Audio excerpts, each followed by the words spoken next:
श्री गणेशाय नमः। श्री जानकी वल्लभो विजयते ब्रह्म राम ते नामो बरदायक बरदानी रामा बरदायक बरदानी रामचरित सतकोटि महा लिए महेश जिय जानी सियावर राम जय जय राम मेरे प्रभु राम जय जय राम। मास पारायण पहला विश्राम के आगे की कथा। नाम ही के प्रसाद से शिवजी अविनाशी है और अमंगल वेश वाले होने पर भी मंगल की राशि है। सुखदेव जी और सनकादि सिद्ध मुनि योगी गण नाम के ही प्रसाद से ब्रह्मानंद को भोगते हैं।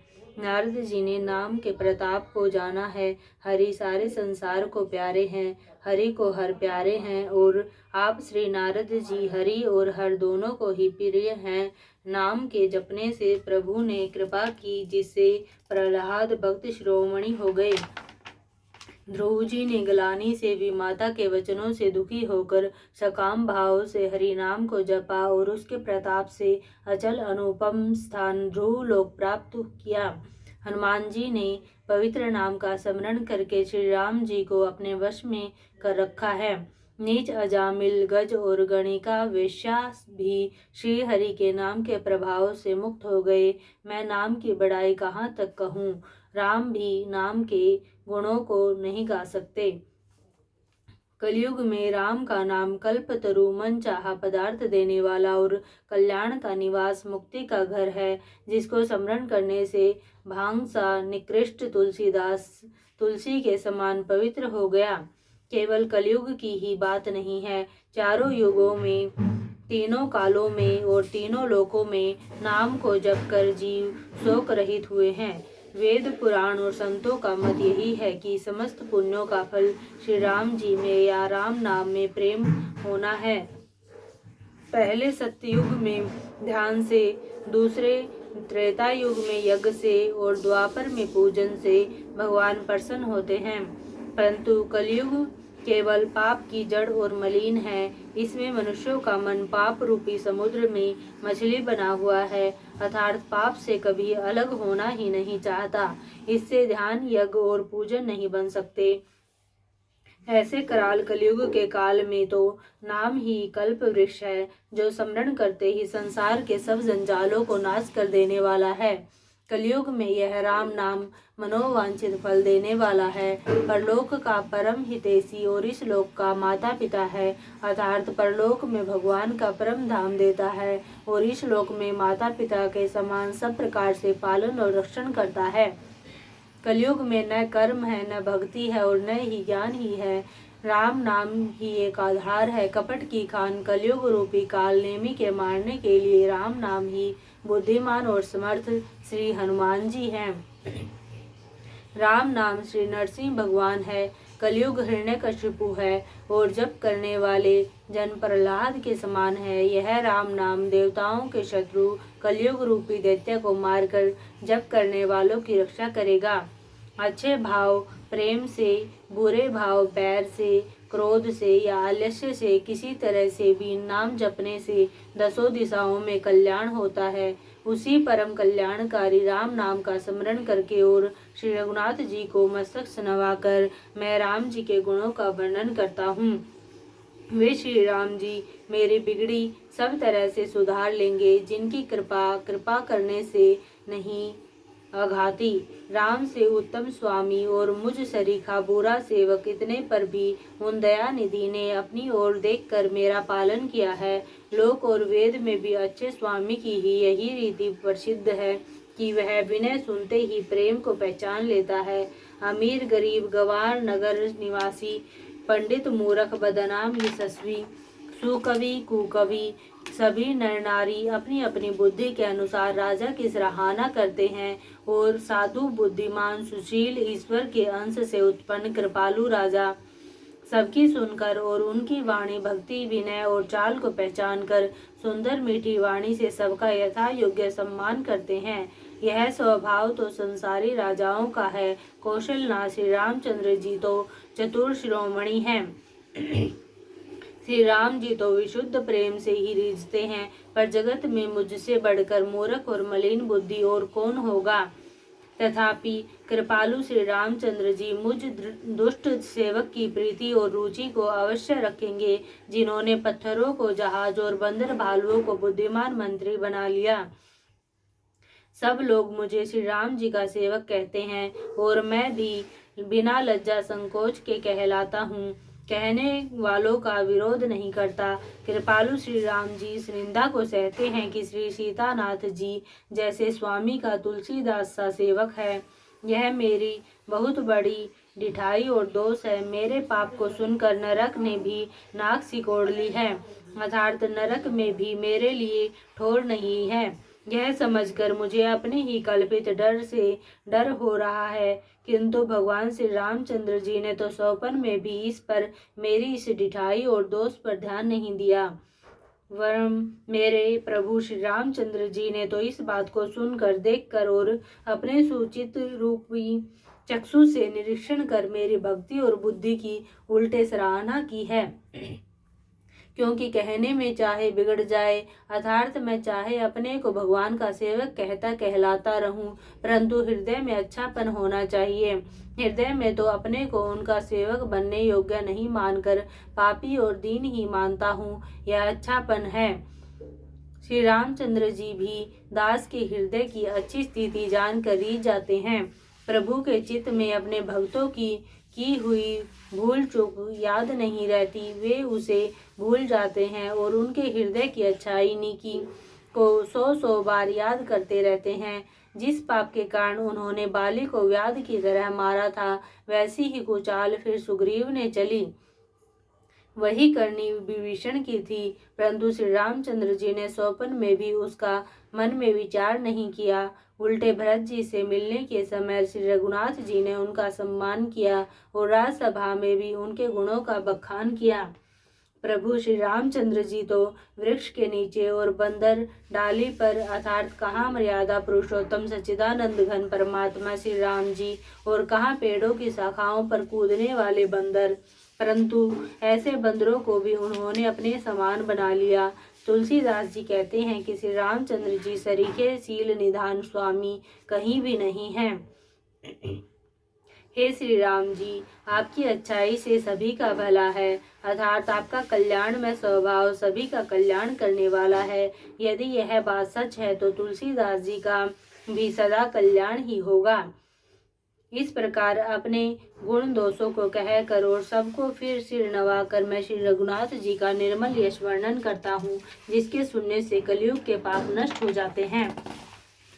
मुनि याज्ञवल्क्य जी ने जो सुहावनी कथा मुनि श्रेष्ठ भारद्वाज जी को सुनाई थी, उसी संवाद को मैं बखान कर कहूँगा। सब सज्जन सुख का अनुभव करते हुए उसे सुने। शिवजी ने पहले इस सुहावने चरित्र को रचा, फिर कृपा करके पार्वती जी को सुनाया। वही चरित्र शिवजी ने काकभूषुंडी जी को राम भक्त और अधिकारी पहचान कर दिया। उन काकभूषुंडी जी से फिर याज्ञवल्क्य जी ने पाया और उन्होंने फिर उसे भारद्वाज जी को गाकर सुनाया। वे दोनों वक्ता और श्रोता याज्ञवल्क्य और भारद्वाज जी समान शील वाले और समदर्शी है और श्री हरि की लीला को जानते हैं। वे अपने ज्ञान से तीनों कालों की बातों को हथेली पर रखे हुए आंवले के समान प्रत्यक्ष जानते हैं। और भी जो सुजान भगवान की लीलाओं का रहस्य जानने वाले हरि भक्त हैं, वे इस चरित्र को नाना प्रकार से कहते, सुनते और समझते हैं। फिर वही कथा मैंने वाराह क्षेत्र में अपने गुरुजी से सुनी, परंतु उस समय मैं लड़कपन के कारण बहुत बेसमझ था, इससे उसको उस प्रकार अच्छी तरह समझा नहीं। श्री राम जी की गूढ़ कथा के वक्ता कहने वाले और श्रोता सुनने वाले दोनों ज्ञान के खजाने पूरे ज्ञानी होते हैं। मैं कलयुग के पापों से ग्रसा हुआ महामूढ़ जड़ जीव भला उसको कैसे समझ सकता था। तो भी गुरुजी ने जब बार बार कथा कही, तब बुद्धि के अनुसार कुछ समझ में आई, वही अब मेरे द्वारा भाषा में रची जाएगी, जिससे मेरे मन को संतोष होगा। जो कुछ मुझ में बुद्धि और विवेक का बल है, मैं हृदय में हरि की प्रेरणा से उसी के अनुसार कहूँगा। मैं अपने संदेह, अज्ञान और भ्रम को हरने वाली कथा रचता हूँ, जो संसार रूपी नदी के पार करने के लिए नाव है। राम कथा पंडितों को विश्राम देने वाली, सब मनुष्यों को प्रसन्न करने वाली और कलयुग के पापों का नाश करने वाली है। राम कथा कलयुग रूपी सांप के लिए मोरनी है और विवेक रूपी अग्नि के प्रकट करने के लिए अरणी, मंथन की जाने वाली लकड़ी है। अर्थात इस कथा से ज्ञान की प्राप्ति होती है। राम कथा कलयुग में सब मनोरथों को पूर्ण करने वाले कामधेनु गो है और सज्जनों के लिए सुंदर संजीवनी जड़ी है। पृथ्वी पर यही अमृत की नदी है, जन्म मरण रूपी भय का नाश करने वाली और भ्रम रूपी मेंढकों को खाने के लिए सर्पिणी है। यह राम कथा असुरों की सेना के समान नरकों का नाश करने वाली और साधु रूप देवताओं के कुल का हित करने वाली पार्वती दुर्गा है। यह संत समाज रूपी क्षीर समुद्र के लिए लक्ष्मी जी के समान है और संपूर्ण विश्व का भार उठाने में अचल पृथ्वी के समान है। यमदूतों के मुख पर कालिख लगाने के लिए यह जगत में यमुना जी के समान है और जीवों को मुक्ति देने के लिए मानो काशी ही है। यह श्री राम जी को पवित्र तुलसी के समान प्रिय है और तुलसीदास जी के लिए तुलसीदास जी की माता के समान हृदय से हित करने वाली है। राम कथा शिव जी को नर्मदा जी के समान प्यारी है। यह सब सिद्धियों की ओर सुख संपत्ति की राशि है। सद्गुण रूपी देवताओं के उत्पन्न और पालन पोषण के लिए माता अदिति के समान है। श्री रघुनाथ जी की भक्ति और प्रेम की परम सीमा सी है। तुलसीदास जी कहते हैं कि राम कथा मंदाकिनी नदी है, सुंदर निर्मल चित्रकूट है और सुंदर स्नेही वन है जिसमें श्री सीताराम जी विहार करते हैं। श्री रामचंद्र जी का चरित्र सुंदर चिंतामणि है और संतों की सुबुद्धि रूपी स्त्री का सुंदर श्रृंगार है। श्री रामचंद्र जी के गुण समूह जगत का कल्याण करने वाले और मुक्ति धन धर्म और परम धाम के देने वाले हैं। ज्ञान वैराग्य और योग के लिए सद्गुरु है और संसार रूपी भय रोग का नाश करने के लिए देवताओं के वैद्य अश्विनी कुमार के समान हैं। ये श्री सीताराम जी के प्रेम के उत्पन्न करने के लिए माता पिता हैं और संपूर्ण व्रत धर्म और नियमों के बीज हैं। पाप संताप और शोक का नाश करने वाले तथा इस लोक और परलोक के प्रिय पालन करने वाले हैं। विचार ज्ञान रूपी राजा के सूरवीर मंत्री और लोभ रूपी अपार समुद्र के सोखने के लिए अगस्त्य मुनि हैं। भक्तों के मन रूपी वन में बसने वाले काम क्रोध और कलयुग के पाप रूपी हाथियों के मारने के लिए सिंह के बच्चे हैं। शिव जी के पूज्य और प्रियतम अतिथि हैं और दरिद्रता रूपी दावानल के बुझाने के लिए कामना पूर्ण करने वाले मेघ हैं। विषय रूपी सांप का जहर उतारने के लिए मंत्र और महामणि है। ये ललाट पर लिखे हुए कठिनता से मिटने वाले बुरे लेखों मंद प्रारब्ध को मिटा देने वाले हैं। अज्ञान रूपी अंधकार के हरण करने के लिए सूर्य किरणों के समान और सेवक रूपी धान के पालन करने में मेघ के समान है। मनोवांछित वस्तु देने में श्रेष्ठ कल्प वृक्ष के समान है और सेवा करने में हरिहर के समान सुलभ और सुख देने वाले हैं। सुकवि रूपी शरद ऋतु के मन रूपी आकाश को सुशोभित करने के लिए तारागण के समान और श्री राम जी के भक्तों के तो जीवन धन ही है। संपूर्ण पुण्यों के फल महान भोगों के समान है। जगत का छल रहित यथार्थ हित करने में साधु संतों के समान है। सेवकों के मन रूपी मान सरोवर के लिए हंस के समान और पवित्र करने में गंगा जी की तरंगमालाओं के समान है। श्री राम जी के गुणों के समूह कुमार्ग कुतर्क कुचाल और कलयुग के कपट दंभ और पाखंड के जलाने के लिए वैसे ही है जैसे ईंधन के लिए प्रचंड अग्नि है। रामचरित्र पूर्णिमा की चंद्रमा की किरणों के समान सभी को सुख देने वाले हैं, परंतु सज्जन रूपी कुमुदिनी और चकोर के चित्त के लिए तो विशेष हितकारी और महान लाभदायक हैं। जिस प्रकार श्री पार्वती जी ने श्री शिव जी से प्रश्न किया कि और जिस प्रकार से श्री शिव जी ने विस्तार से उसका उत्तर कहा, वह सब कारण मैं विचित्र कथा की रचना करके गा कर कहूँगा। जिसने यह कथा पहले न सुनी हो वह इसे सुनकर आश्चर्य न करे। जो ज्ञानी इस विचित्र कथा को सुनते हैं वे यह जानकर आश्चर्य नहीं करते कि संसार में राम कथा की कोई सीमा नहीं है। राम कथा अनंत है, उनके मन में ऐसा विश्वास रहता है। नाना प्रकार से श्री रामचंद्र जी के अवतार हुए हैं और 100 करोड़ तथा अपार रामायण हैं। कल्प भेद के अनुसार श्री हरि के सुंदर चरित्रों को मुनीश्वरों ने अनेकों प्रकार से गाया है। हृदय में ऐसा विचार कर संदेह न कीजिए और आदर सहित प्रेम से इस कथा को सुनिए। श्री रामचंद्र जी अनंत है, उनके गुण भी अनंत है और उनकी कथाओं का विस्तार भी असीम है।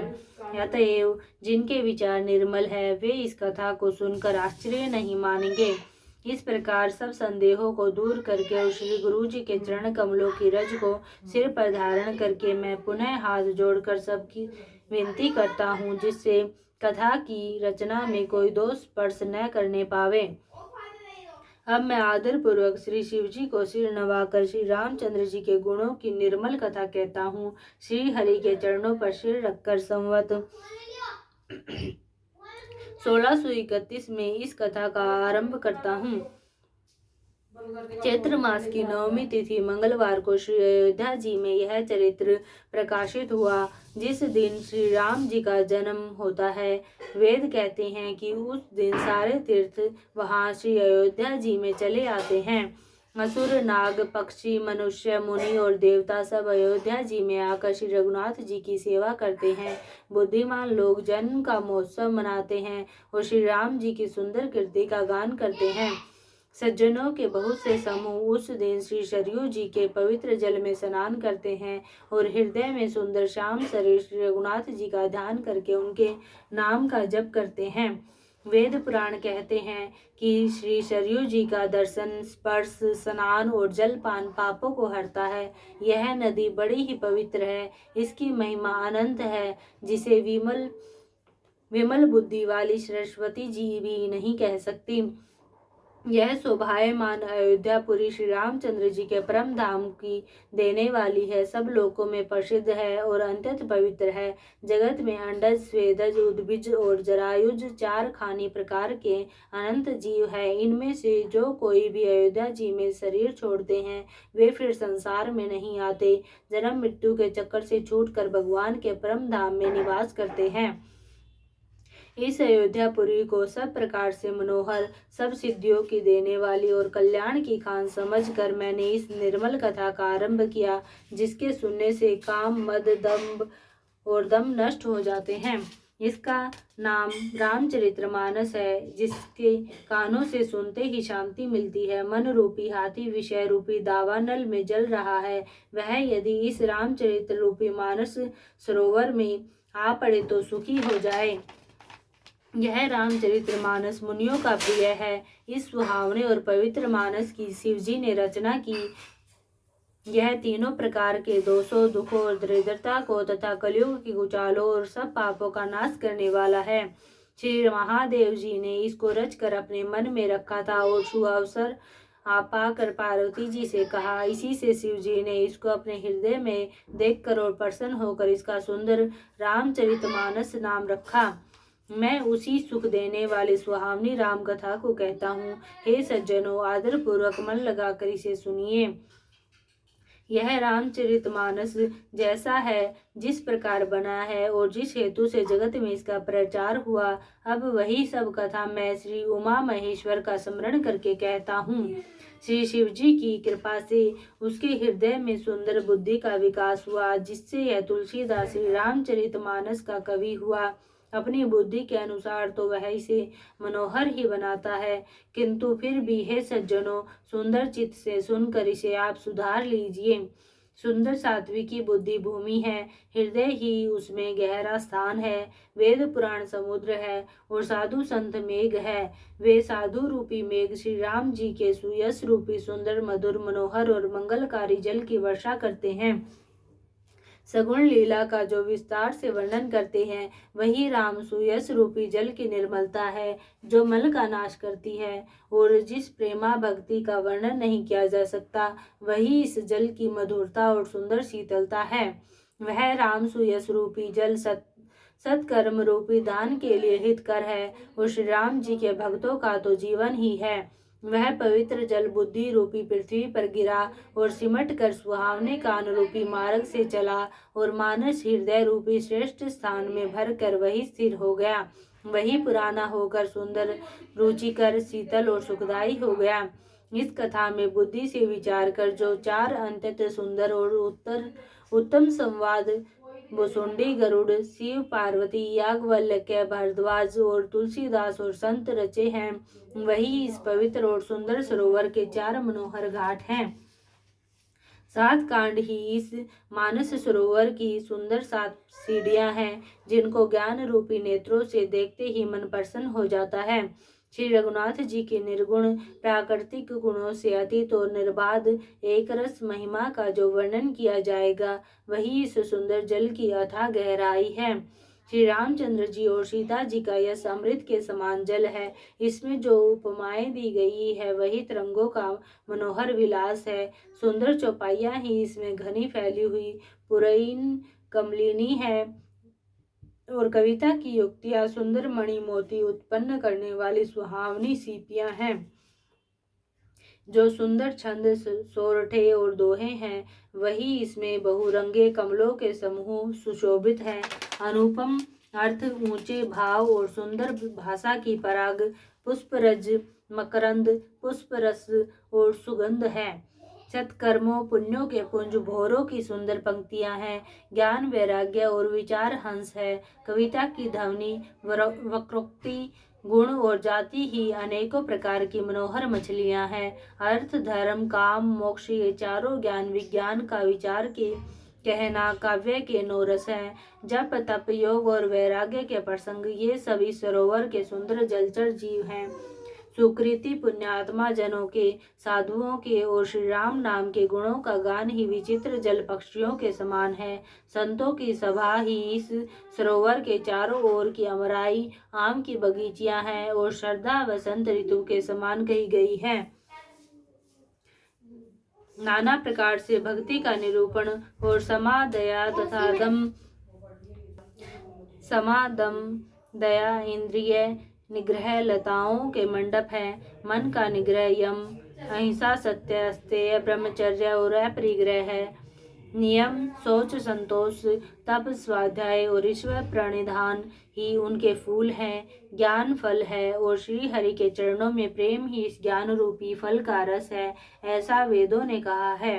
इस रामचरितमानस में और भी जो अनेक प्रसंगों की कथाएं हैं, वे ही इसमें तोते, कोयल और आदि रंग बिरंगे पक्षी हैं। कथा में जो रोमांच होता है, वही वाटिका, बाग और वन है, और जो सुख होता है, वही सुंदर पक्षियों का विहार है। निर्मल मन ही माली है, जो प्रेम रूपी जल से सुंदर नेत्रों द्वारा उनको सींचता है।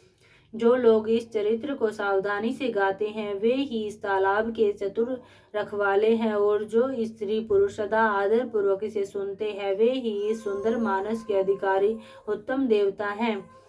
जो अति दुष्ट और विषयी है, वे अभागे, बगुले और कोए हैं, जो इस सरोवर के समीप नहीं जाते, क्योंकि यहाँ इस मानस सरोवर में गूंगे, मेंढक और सेवार के समान विषय रस की नाना कथाएं नहीं हैं। इस कारण बेचारे कौवे और बगुले रूपी विषयी लोग यहाँ आते हुए हृदय में हार मान जाते हैं, क्योंकि इस सरोवर तक आने में कठिनाई बहुत है। श्री राम जी की कृपा बिना यहाँ नहीं आया जाता। घोर कुसंग ही भयानक बुरा रास्ता है, और उन कुसंगियों के वचन ही बाघ, सिंह और सांप है। घर के कामकाज और गृहस्थी के भांति भांति के जंजाल ही अत्यंत दुर्गम बड़े बड़े पहाड़ हैं। मोह, मद और मान ही बहुत से बीहड़ वन है, और नाना प्रकार के कुतर्क ही भयानक नदियां हैं। जिनके पास श्रद्धा रूपी राह खर्च नहीं है और संतों का साथ नहीं है, और जिनके श्री रघुनाथ जी प्रिय नहीं है, उनके लिए यह मानस अत्यंत ही अगम है। अर्थात श्रद्धा, सत्संग और भगवत प्रेम के बिना कोई इसको नहीं पा सकता। यदि कोई मनुष्य कष्ट उठाकर वहां तक पहुंच भी जाए, तो वहां जाते ही उसे नींद रूपी जूड़ी आ जाती है। हृदय में मूर्खता रूपी बड़ा कड़ा जाड़ा लगने लगता है, जिससे वहां जाकर भी वह अभागा स्नान नहीं कर पाता। उससे उस सरोवर में स्नान और उसका जलपान तो किया नहीं जाता, वह अभिमान सहित लौट आता है। फिर यदि कोई उससे वहां का हाल पूछने आता है तो वह अपने अभाग्य की बात न कहकर सरोवर की निंदा करके उसे समझाता है। ये सारे विघ्न उसको नहीं व्यापते, बाधा नहीं देते। जिसे श्री रामचंद्र जी सुंदर कृपा की दृष्टि से देखते हैं वही आदरपूर्वक इस सरोवर में स्नान करता है और महान भयानक त्रिताप से, आध्यात्मिक आदि दैविक आदि भौतिक तापों से नहीं जलता। जिनके मन में श्री रामचंद्र जी के चरणों में सुंदर प्रेम है वे इस सरोवर को कभी नहीं छोड़ते। हे भाई, जो इस सरोवर में स्नान करना चाहे वह मन लगाकर सत्संग करे। ऐसे मानस सरोवर को हृदय के नेत्रों से देखकर और उसमें गोता लगाकर कवि की बुद्धि निर्मल हो गई, हृदय में आनंद और उत्साह भर गया और प्रेम तथा आनंद का प्रवाह उमड़ गया आया। मुझसे वह सुंदर कविता रूपी नदी बह निकली जिसमें श्री राम जी का निर्मल यश रूपी जल भरा है। इस कविता रूपिणी नदी का नाम सरयू है, जो संपूर्ण सुंदर मंगलों की जड़ है। लोकमत और वेद मत इसके दो सुंदर किनारे हैं। यह सुंदर मानस सरोवर की कन्या सरयू नदी बड़ी ही पवित्र है और कलयुग के छोटे बड़े पाप रूपी तिनकों और वृक्षों को जड़ से उखाड़ फेंकने वाली है। तीनों प्रकार के श्रोताओं का समाज ही इस नदी के दोनों किनारों पर बसे हुए पूर्वे गांव और नगर हैं और संतों की सभा ही सब सुंदर मंगलों की जड़ अनुपम अयोध्या जी है। सुंदर कीर्ति रूपी सुहावनी सरयू जी राम भक्ति रूपी गंगा जी में जा मिली। छोटे भाई लक्ष्मण सहित श्री राम जी के युद्ध का पवित्र यश रूपी सुहावना महानद सोन उसमें आ मिला। दोनों के बीच में भक्ति रूपी गंगा जी की धारा ज्ञान और वैराग्य के सही शोभित हो रही है। ऐसी तीनों तापों को डराने वाली यह है तिमुहानी नदी राम स्वरूप रूपी समुद्र की ओर जा रही है। इस कीर्ति रूपी सरयू का मूल मान श्री रामचरित है और यह राम भक्ति रूपी गंगा जी में मिली है, इसलिए सुनने वाले सज्जनों के मन को पवित्र कर देगी। इसके बीच बीच में जो भिन्न भिन्न प्रकार की विचित्र कथाएं हैं वे ही मानो नदी तट के आस पास के वन और बाग हैं। श्री पार्वती जी और शिव जी के विवाह के बराती इस नदी में बहुत प्रकार के असंख्य जलचर जीव हैं। श्री रघुनाथ जी के जन्म की आनंद बधाइयां ही इस नदी के भंवर और तरंगों की मनोहरता है। चारों भाइयों के जो बाल चरित है वे ही इसमें खिले हुए रंग बिरंगे बहुत से कमल है। महाराज श्री दशरथ जी तथा उनकी रानियों और कुटुंबियों के सत्कर्म पुण्य ही भ्रमर और जल पक्षी हैं। श्री सीताराम जी के स्वयंवर की जो सुंदर कथा है वही इस नदी में सुहावनी छवि छा रही है। अनेकों सुंदर विचारपूर्ण प्रश्न ही इस नदी की नावें हैं और उनके विवेक युक्त उत्तर ही चतुर केवट हैं। इस कथा को सुनकर पीछे जो आपस में चर्चा होती है वही इस नदी के सहारे सहारे चलने वाले यात्रियों का समाज शोभा पा रहा है।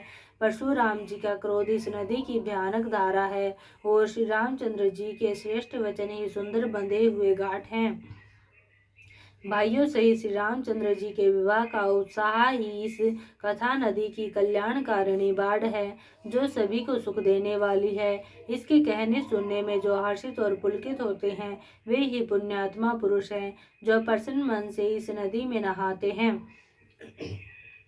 श्री रामचंद्र जी के राज तिलक के लिए जो मंगल साज सजाया गया वही मानो पर्व के समय इस नदी पर यात्रियों के समूह इकट्ठे हुए हैं। केकई की कुबुद्धि ही इस नदी में काई है, इसके फलस्वरूप बड़ी भारी विपत्ति आ पड़ी। संपूर्ण अनगिनत उत्पातों को शांत करने वाला भरत जी का चरित्र नदी तट पर किया जाने वाला जप यज्ञ है। कलयुग के पापों और दुष्टों के अवगुणों के जो वर्णन है वे ही इस नदी के जल का कीचड़ और बगुले कोए हैं। यह कीर्ति रूपिणी नदी 6 ऋतुओं में सुंदर है, सभी समय यह परम सुहावनी और अत्यंत पवित्र है। इसमें शिव पार्वती जी का विवाह हेमंत ऋतु है। श्री रामचंद्र जी के जन्म का उत्सव सुखदायी शिशिर ऋतु है। श्री रामचंद्र जी के विवाह समाज का वर्णन ही आनंद मंगलमय ऋतुराज वसंत है। श्री राम जी का वन गमन दुसह ग्रीष्म ऋतु है और मार्ग की कथा ही कड़ी धूप और लू है। राक्षसों के साथ घोर युद्ध ही वर्षा ऋतु है, और जो देवकुल रूपी धान के लिए सुंदर कल्याण करने वाली है। रामचंद्र जी के राज्य काल का जो सुख, विनम्रता और बड़ाई है, वही निर्मल सुख देने वाली सुहावनी शरद ऋतु है। सती शिरोमणि श्री सीता जी के गुणों की जो कथा है, वही इस जल का निर्मल और अनुपम गुण है। श्री भरत जी का स्वभाव इस नदी की सुंदर शीतलता है, जो सदा एक सी रहती है और जिसका वर्णन नहीं किया जा सकता। चारों भाइयों का परस्पर देखना, बोलना, मिलना, एक दूसरे से प्रेम करना, हंसना और सुंदर भाईपना इस जल की मधुरता और सुगंध है। मेरा आर्त भाव, विनय और दीनता इस सुंदर और निर्मल जल का कम हल्कापन नहीं है, अर्थात अत्यंत हल्कापन है। यह जल बड़ा ही अनोखा है, जो सुनने से ही गुण करता है और आशा रूपी प्यास को और मन के मैल को दूर कर देता है। यह जल श्री रामचंद्र जी के सुंदर प्रेम को पुष्ट करता है, कलयुग के समस्त पापों और उनसे होने वाली गलानी को हर लेता है, संसार के जन्म मृत्यु रूप श्रम को सोख लेता है, संतोष को भी संतुष्ट करता है और पाप, ताप, दरिद्रता और दोषों को नष्ट कर देता है। यह जल काम, क्रोध, मद और मोह का नाश करने वाला और निर्मल ज्ञान और वैराग्य का बढ़ाने वाला है। इसमें आदर पूर्वक स्नान करने से और इसे पीने से हृदय में रहने वाले सब पाप ताप मिट जाते हैं। जिन्होंने इस राम सुयस रूपी जल से अपने हृदय को नहीं धोया, वे कायर कलिकाल के द्वारा ठगे गए। जैसे प्यासा हिरण सूर्य की किरणों के रेत पर पड़ने से उत्पन्न हुए जल के भ्रम को वास्तविक जल समझकर पीने को दौड़ता है और जल न पाकर दुखी होता है, वैसे ही वे कलयुग से ठगे हुए जीव भी विषयों के पीछे भटक कर दुखी होंगे। अपनी बुद्धि के अनुसार इस सुंदर जल के गुणों को विचार कर उसमें अपने मन को स्नान कराकर और श्री भवानी शंकर को स्मरण करके कवि तुलसीदास सुंदर कथा कहता है। अब श्री रघुनाथ जी के चरण कमलों को हृदय में धारण कर उनका प्रसाद पाकर दोनों श्रेष्ठ मुनियों के मिलन का सुंदर संवाद वर्णन करता हूँ। भरद्वाज मुनि प्रयाग में बसते हैं। उनका श्री राम जी के चरणों में अत्यंत प्रेम है। वे तपस्वी, निगृहित चित्त, जितेंद्रिय, दया के निधान और परमार्थ के मार्ग में बड़े ही चतुर हैं। माघ में जब सूर्य मकर राशि पर जाते हैं, तब सब लोग तीर्थराज प्रयाग को आते हैं। देवता, दैत्य, किन्नर और मनुष्यों के समूह सब आदर पूर्वक त्रिवेणी में स्नान करते हैं। श्री वेणी माधव जी के चरण कमलों को पूजते हैं और अक्षयवट का स्पर्श कर उनके शरीर पुलकित होते हैं। भरद्वाज जी का आश्रम बहुत ही पवित्र, परम रमणीय और श्रेष्ठ मुनियों के मन को भाने वाला है। तीर्थराज प्रयाग में जो स्नान करने जाते हैं, उन ऋषि मुनियों का समाज वहां भरद्वाज के आश्रम में जुटता है। प्रातःकाल सब उत्साह पूर्वक स्नान करते हैं और फिर परस्पर भगवान के गुणों की कथाएं कहते हैं। ब्रह्म का निरूपण, धर्म का विधान और तत्वों के विभाग का वर्णन करते हैं तथा ज्ञान वैराग्य से युक्त भगवान की भक्ति का कथन करते हैं। इसी प्रकार माघ के महीने भर स्नान करते हैं और फिर सब अपने अपने आश्रमों को चले जाते हैं। हर साल वहाँ इसी तरह बड़ा आनंद होता है। मकर में स्नान करके मुनिगण चले जाते हैं। एक बार पूरे मकर भर स्नान करके सब मुनीश्वर अपने अपने आश्रमों को लौट गए। परम ज्ञानी याज्ञवल्क्य मुनि को चरण पकड़कर भारद्वाज जी ने रख लिया। आदर पूर्वक उनके चरण कमल धोए और बड़े ही पवित्र आसन पर उन्हें बैठाया। पूजा करके मुनि याज्ञवल्क्य जी के सुयश का वर्णन किया और फिर अत्यंत पवित्र और कोमल वाणी से बोले, हे नाथ, हे मेरे नाथ, मेरे मन में एक बड़ा संदेह है। वेदों का तत्व सब आपकी मुट्ठी में है, अर्थात आप ही वेद का तत्व जानने वाले होने के कारण मेरा संदेह निवारण कर सकते हैं। पर उस संदेह को कहते मुझे भय और लाज आती है। भय इसलिए कि कहीं आप यह न समझे कि मेरी परीक्षा ले रहा है, इसलिए लाज इसलिए कि इतनी आयु बीत गई, अब तक ज्ञान न हुआ, और यदि नहीं कहता तो बड़ी हानि होती, क्योंकि अज्ञानी बना रहता हूँ। हे प्रभु, संत लोग ऐसी नीति कहते हैं और वेद पुराण तथा मुनिजन भी यही बतलाते हैं कि गुरु के साथ छिपाव करने से हृदय में निर्मल ज्ञान नहीं होता। यही सोचकर मैं अपना अज्ञान प्रकट करता हूँ। हे नाथ, सेवक पर कृपा करके इस अज्ञान का नाश कीजिए। संतों, पुराणों और उपनिषदों ने राम नाम के असीम प्रभाव का गान किया है। कल्याण स्वरूप ज्ञान और गुणों की राशि अविनाशी भगवान शंभु निरंतर राम नाम का जप करते रहते हैं। संसार में 4 जाति के जीव है। काशी में मरने से सभी परम पद को प्राप्त करते हैं। हे मुनिराज, वह भी राम नाम की ही महिमा है, क्योंकि शिवजी महाराज दया करके काशी में मरने वाले जीव को राम नाम का ही उपदेश करते हैं। इसी से उनको परम पद मिलता है। हे प्रभु, मैं आपसे पूछता हूँ कि वे राम कौन है? हे कृपा निधान, मुझे समझा कर कहिए। एक राम तो अवध नरेश दशरथ जी के कुमार हैं। उनका चरित्र सारा संसार जानता है। उन्होंने स्त्री के विरह में अपार दुख उठाया और क्रोध आने पर युद्ध में रावण को मार डाला। हे प्रभु, वही राम है या कोई और दूसरे हैं जिनको शिवजी जपते हैं? आप सत्य के धाम हैं और सब कुछ जानते हैं। ज्ञान विचार कर कहिए। हे नाथ, जिस प्रकार से मेरा यह भारी भ्रम मिट जाए, आप वही कथा विस्तार पूर्वक कहिए। इस पर याज्ञवल्क्य जी मुस्कुरा कर बोले, श्री रघुनाथ जी की प्रभुता को तुम जानते हो। तुम मन, वचन और कर्म से श्री राम जी के भगत हो। तुम्हारी चतुराई को मैं जान गया। तुम श्री राम जी के रहस्यमय गुणों को सुनना चाहते हो, इसी से तुमने ऐसा प्रश्न किया है, मानो बड़े ही मूढ़ हो। हे तात, तुम आदर पूर्वक मन लगाकर सुनो। मैं श्री राम जी की सुंदर कथा कहता हूँ। बड़ा भारी अज्ञान विशाल महिषासुर है और श्री राम जी की कथा उसे नष्ट कर देने वाले भयंकर काली जी है। श्री राम जी की कथा चंद्रमा की किरणों के समान है, जिसे संत रूपी चकोर सदा पान करते हैं। ऐसा ही संदेह पार्वती जी ने किया था। तब महादेव जी ने विस्तार से उसका उत्तर दिया था। अब मैं अपनी बुद्धि के अनुसार वही उमा और शिवजी का संवाद कहता हूँ। वह जिस समय और जिस हेतु से हुआ, उसे ही हे मुनि तुम सुनो, तुम्हारा विषाद मिट जाएगा। एक बार त्रेता युग में शिवजी अगस्त्य ऋषि के पास गए। उनके साथ जगत जननी भवानी सती जी भी थी। ऋषि ने संपूर्ण जगत के ईश्वर जानकर उनका पूजन किया। मुनिवर अगस्त्य जी ने राम कथा विस्तार से कही, जिसको महेश्वर ने परम सुख मानकर सुना। फिर ऋषि ने शिवजी से सुंदर हरि भक्ति पूछी और शिवजी ने उनको अधिकारी पाकर रहस्य सहित भक्ति का निरूपण किया। श्री रघुनाथ जी के गुणों की कथाएं कहते सुनते कुछ दिनों तक शिवजी वहां रहे। फिर मुनि से विदा मांगकर शिवजी दक्ष कुमारी सती जी के साथ घर कैलाश को चले। उन्हीं दिनों पृथ्वी का भार उतारने के लिए श्री हरि ने रघुवंश में अवतार लिया था। वे अविनाशी भगवान उस समय पिता के वचन से राज्य का त्याग करके तपस्वी या साधु वेश में दंडक वन में विचर रहे थे।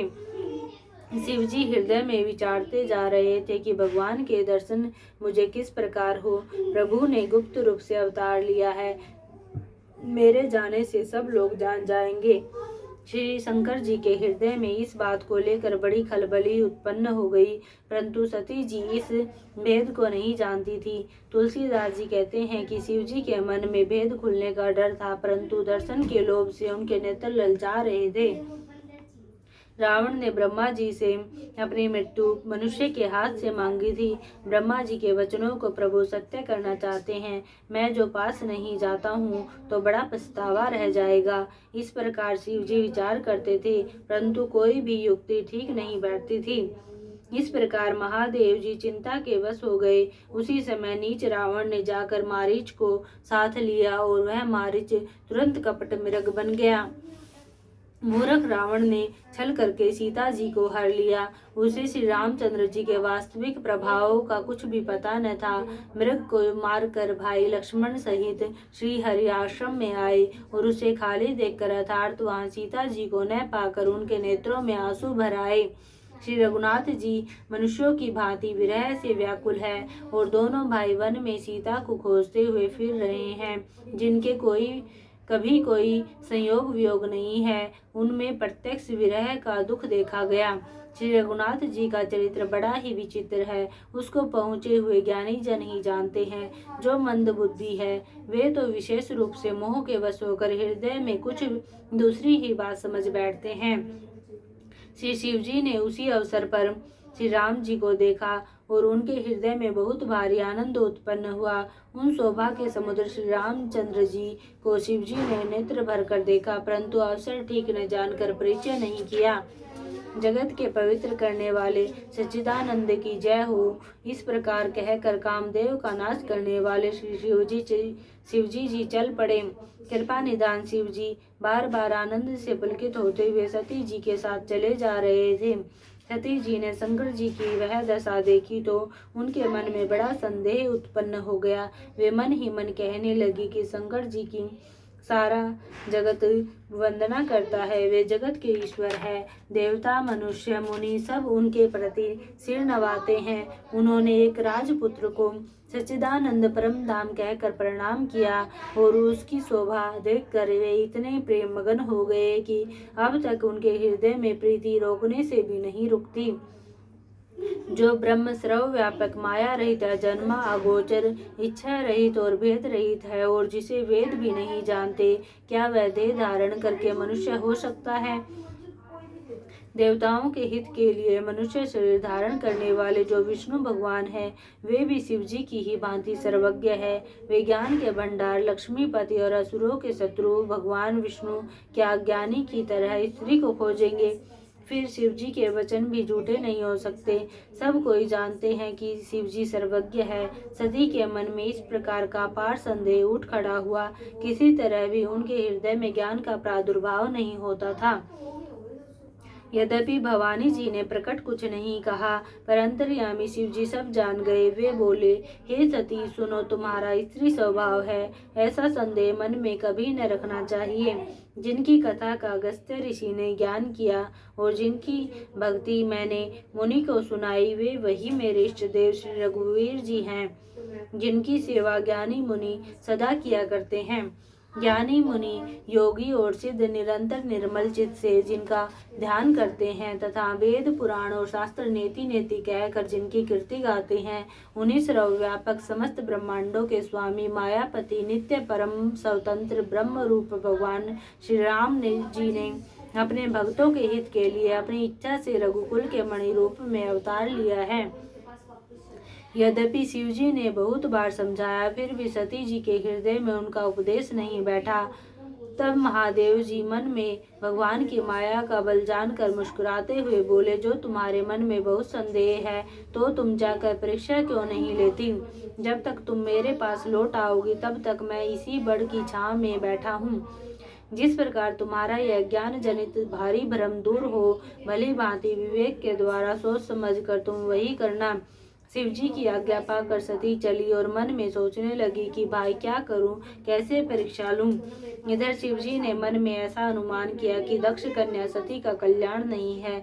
जब मेरे समझाने से भी संदेह दूर नहीं होता, तब मालूम होता है विधाता ही उल्टे है।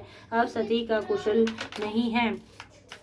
जो कुछ राम ने रच रखा है वही होगा। तर्क करके कौन शाखा विस्तार बढ़ावे मन में, ऐसा कहकर शिव जी भगवान श्री हरि का नाम जपने लगे और सती जी वहां गई जहां सुख के धाम प्रभु श्री रामचंद्र जी थे। सती बार बार मन में विचार कर सीता जी का रूप धारण करके उस मार्ग की ओर आगे होकर चली जिससे सती जी के विचार अनुसार मनुष्यों के राजा रामचंद्र जी आ रहे थे। सती जी के बनावटी वेश को देखकर लक्ष्मण जी चकित हो गए और उनके हृदय में बड़ा भ्रम हो गया। वे बहुत गंभीर हो गए, कुछ कह नहीं सके। धीर बुद्धि लक्ष्मण प्रभु रघुनाथ जी के प्रभाव को जानते थे। सब कुछ देखने वाले और सबके हृदय की जानने वाले देवताओं के स्वामी श्री रामचंद्र जी सती के कपट को जान गए। जिनके स्मरण मात्र से अज्ञान का नाश हो जाता है, वही सर्वज्ञ भगवान श्री रामचंद्र जी हैं। स्त्री स्वभाव का असर तो देखो कि वहां उन सर्वज्ञ भगवान के सामने भी सती जी छिपाव करना चाहती है। अपनी माया के बल को हृदय में बखान कर श्री रामचंद्र जी हंसकर कोमल वाणी से बोले। पहले प्रभु ने हाथ जोड़कर सती जी को प्रणाम किया और पिता सहित अपना नाम बताया। फिर कहा कि वृषकेतु शिव जी कहाँ हैं? आप यहाँ वन में अकेली किस लिए फिर रही हैं? श्री रामचंद्र जी के कोमल और रहस्य भरे वचन सुनकर सती जी को बड़ा संकोच हुआ। वे डरती हुई चुपचाप शिव जी के पास चली। उनके हृदय में बड़ी चिंता हो गई कि मैंने शंकर जी का कहना न माना और अपने अज्ञान का श्री रामचंद्र जी पर आरोप किया। अब जाकर मैं शिव जी को क्या उत्तर दूंगी। यूँ सोचते सोचते सती जी के हृदय में अंतत भयानक जलन पैदा हो गई। श्री रामचंद्र जी ने जान लिया कि सती जी को दुख हुआ। तब उन्होंने अपना कुछ प्रभाव प्रकट करके उन्हें दिखलाया। सती जी ने मार्ग में जाते हुए यह कौतुक देखा कि श्री रामचंद्र जी सीता जी और लक्ष्मण जी सहित आगे चले जा रहे हैं। इस अवसर पर सीता जी को इसलिए दिखाया कि सती जी श्री राम जी के सच्चिदानंदमय रूप को देखे, वियोग और दुख की कल्पना जो उन्हें हुई थी वह दूर हो जाए तथा वे प्रकृतिस्थ हो। तब उन्होंने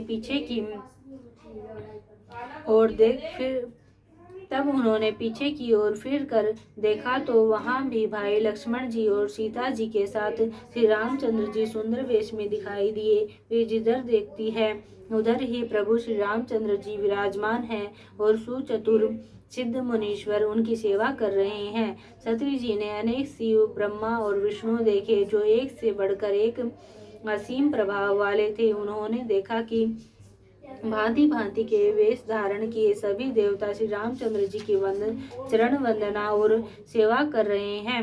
उन्होंने अनगिनत अनुपम सती, ब्राह्मणी और लक्ष्मी देखी। जिस जिस रूप में ब्रह्मा आदि देवता थे उसी के अनुकूल रूप में उनकी ये सब शक्तियां भी थी।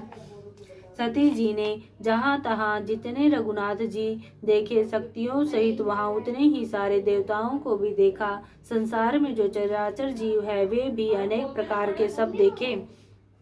उन्होंने देखा कि अनेकों वेश धारण करके देवता प्रभु श्री रामचंद्र जी की पूजा कर रहे हैं, परंतु श्री रामचंद्र जी का दूसरा रूप कहीं नहीं देखा।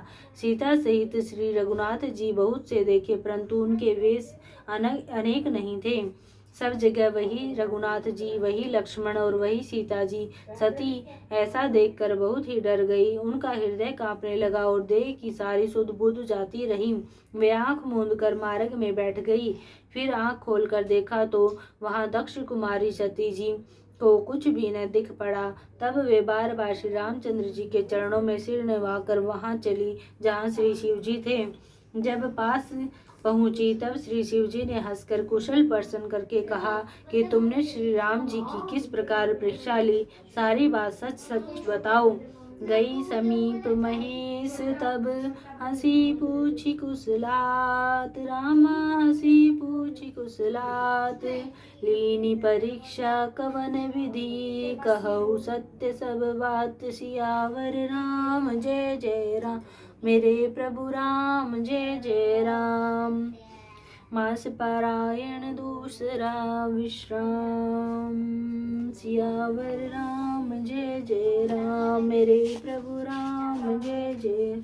हम करो कल्याण जय जय राम, मेरा प्रणाम जय जय राम। आरती श्री रामायण जी की, आरती श्री रामायण जी की। रति कलित ललित सिय पीर की, गावत ब्रह्मादिक मुनि नारद। वाल्मीक विज्ञान विशारद, सुख सनकादिक से सरुसारद। बरनि पवन सुत कीर्तिनी की, आरती श्री रामायण जी की। गावत वेद पुराण अष्टदश छौ, शास्त्र सब ग्रंथन को रस। मुनि जनदन संतन को सरबस, सार अंश समंत सब ही की। आरती श्री रामायण जी की। गावत संतत शंभु भवानी, अरुघट संभव मुनि विज्ञानी। व्यास आदि कवि वर्ज बखानी, कागब सुंडी गरुड़ के ही की। आरती श्री रामायण जी की। कलिमल हरणी विषय रस फीकी, सुभग सिंगार मुक्ति जुबती की। दलन रोग भव मुरी अमी की, तात मात सब विधि तुलसी की। आरती श्री रामायण जी की, कीरति कलित ललित सिय पी की। आरती श्री रामायण जी की, कीरति कलित ललित सिय पी की। आरती श्री रामायण जी